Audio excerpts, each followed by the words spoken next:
How to disable Discord notifications. Hello everybody, welcome back to my channel. This is me Bipin Basnet, and today I'll guide you on how you can disable Discord push notifications and well as other app notifications. Now the process itself is quite simple. If you are annoyed of the push notifications from Discord or other app notifications from Discord, then here is how you can simply disable it. You want to simply open up the Discord.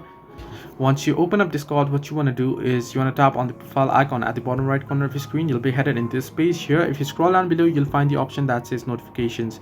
Here you can see notifications option under web browser. You want to simply tap on it, and here now if you see the very first option that says get notifications within Discord, if you just disable it, you won't get any notification within Discord app as well. If you scroll down below, you can see notification on every new messages. You can toggle that up. Super notifications, you can disable it, or other notifications, and you can see community activity alerts. If you tap on it here, you can disable the in-app alerts, push notifications that you get, promotional messages that you get as well.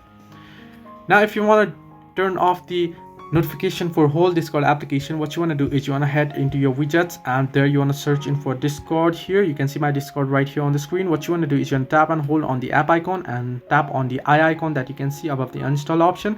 Once you tap on it, you'll be headed into the app info. There you'll find the notification option. In my case it's disabled. I'll just enable it for a while, but if you want to disable it, you want to toggle it off, and you want to make sure it's toggled off and all your notifications will be blocked. So this way you can disable Discord notification. Hope this helped you. Do like and subscribe, and do not forget to leave a comment down below if you have any further issues.